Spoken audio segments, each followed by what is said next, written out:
we rightly so have addressed a lot of the positives under Ten Hag. Yeah. There is an elephant in the room. There'll be a whole host of people shining a magnifying glass on this, and it is something that does need to be spoke about. That elephant in the room goes by the name of Mason Greenwood. How do you think this situation should play out, and how do you see it playing out? Well, I might be on Joey Knight's podcast, but I'm going to put the question back to you on this one. Obviously, we know you're a personal trainer. If you were to be seen having that evidence come to fruition, come to light, and let's say I think he was cleared of the charges, Mason Greenwood. But let's say, same for me as well, where I work. Say if we were in the same situation, our employers are not hiring us at all. You're out the door. The facts are there. Regardless of what the end verdict was, the facts are there. And as an employer, Man United, even as a human being, I don't think you could genuinely say that you want your employee at your club to have that reputation and that attached to them. But weren't the charges dropped? It wasn't that he was found innocent, was no, it? The charges were dropped. The charges were dropped, and that's a case to do with law now. I know we're not the lawyers, we're not Johnny Cochran or anything here, or Judge Judy, Judge Rinder, whatever you want to call it. But speak for yourself. But the thing is, the charges were dropped, and as far as we know, that's nothing to do with him being innocent. So no, historically, when you look at charges being dropped, and I don't know how we're going off on this tangent, but Michael Jackson, all these different people, historically, the charges being dropped are usually in cases when the person the charge is against does have a lot of money.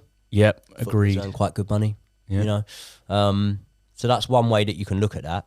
I don't necessarily believe that charges being dropped is a sign or a consequence of innocence. I think we all heard the voice clips, we saw the footage and things like that. It's a very hard one. My personal opinion on it, I don't think he should play for Man United again. However, that's not me saying that the guy should be tarnished and he shouldn't have a future in football. That is not at all what I'm saying. I fully conceive that Mason Greenwood, if he applies himself and if his talent does come to fruition, I fully accept that he probably will find himself at another top flight club. He might find himself at a top flight club in England. But I believe as his immediate employers, they have to show their stance on this, and they have to show that they are in control of a situation that clearly, to anyone look, I'm a father, I've got a daughter. Yeah. You know what I mean? I'd kill the fella. Of course. If it was my daughter in that situation, I'm not talking about Mason Greenwood, not for it to kill him. I'll have a boxing match. I'll see that YouTube. Let's do it. No, but this is what I'm saying. As a father, I can speak for myself. I can speak for all fathers. You would not rest until punishment was served. It's a very tricky one for Man United. We've got to remember that football's business, and ultimately, you could command a high transfer fee for a player like that had this not have happened. Because he's an academy player. Listen, he's going to be earning well, but he's not going to be on the same as Casemiro. He's not going to be on the same as some of these big name players that have come in, Anthony. So it's a very tricky one with how you deal with it. I think that, unfortunately, Man United have got themselves into a situation with this that runs a lot deeper than football. Domestic violence, things like this. These are all big cases, and I think that, unfortunately for Man United, if this was Scott McTominay in the same situation, it probably wouldn't yield the same sort of headlines. I think the fact that he is looked at as potentially England's next number 9, England's next big striker, that's where the problem lies with this. If we disconnect what he's done and the talent that he has, we just look at the player's ability. Unbelievable player. Like, I remember when him and Foden got entangled in that thing, was it in Iceland, when they got caught with a couple of girls? Back at the room, fair enough, it is what it is. But, he got obviously taken out of the England team. And I was like, shit, like, this guy is amazing. Like, we could do with him. At the Euros, I thought we could have done with him as well. Obviously, then we knew what happened with his girlfriend. All this kind of came to light.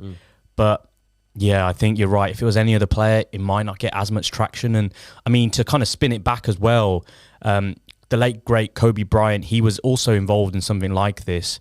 We had a case, I believe the charges were dropped for that as well. And a big reason as to why people think he didn't win the MVP in the NBA that season is because of this. Now, I think back, let's say 15, 20, I think it was 15 years ago.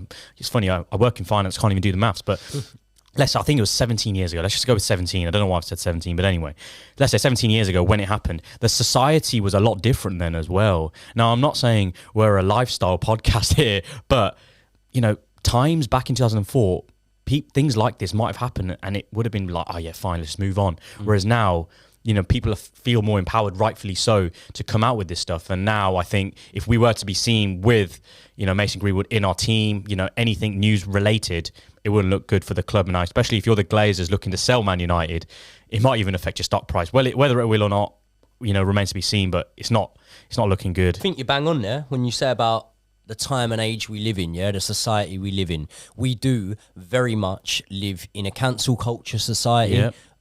We live in a society now where there's a lot of what I would describe as do-gooders. There's a lot of people who will cast judgment on other people that really and truly behind closed doors maybe do the same sort of stuff. We were talking about a situation with a well-known boxer earlier, and I was saying, it's very easy to cast judgment, but if you look at the comment section on these videos of everyone casting judgment, probably 85% of them have done the same sort of stuff themselves. They're just not in the limelight.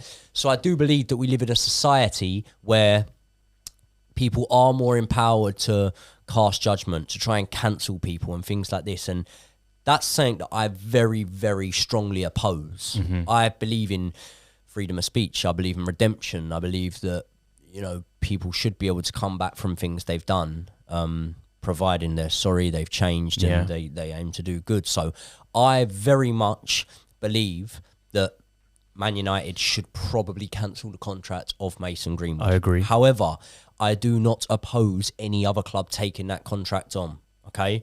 I believe that if they do, there will be consequences in terms of public perception. Yeah, okay.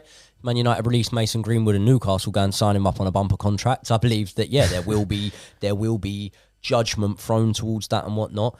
But I don't believe in cancel culture. I do believe that he should be given the opportunity to come back. He's young. How old is he? 21? I think so. 21, yeah, 22. Okay. He's a young buck. I did some stupid shit when I was that age. I'm sure you did. You know what I mean? Like, it is natural not to maybe do that, but to do things that, yes, give or take 5-6 years, you're going to massively regret and look back on and think, oh my God, what was I doing? But I would very much think that because of the age he is, I'd like to see him drop down maybe a level or two. I'd like to see him maybe drop down to a championship team. Yeah. And then if he can get his act together, if he can do the business, if he can remain professional and be consistent, the moves are going to be there for him.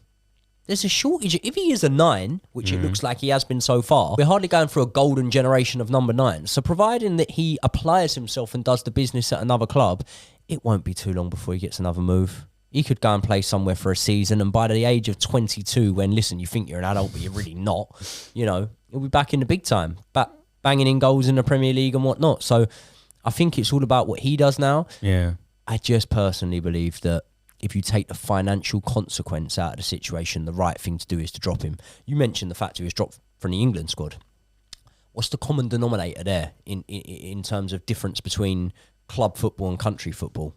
It's the finances. The finances aren't the be-all and end-all when it comes to international football. So if you look at the fact he was dropped from the England squad, it's an easier decision to make because you haven't got X, Y, and Z above your head thinking, well, no, hold on, remember our investment, our interest. It's very much right and wrong. He was dropped from the England squad for something way lesser in terms of what he had done wrong than what he's done this time out, allegedly. So it's a weird one. But I would be very interested to know what you guys think. Should Mason Greenwood have a redemption arc and come back and play for Man United again? Or do you think that's the end of his time at Old Trafford and you'd like to see him drop down another level? Or do you think he should be cancelled completely and not play football anymore? I don't agree with that, but I'd be interested to know what you guys think to that.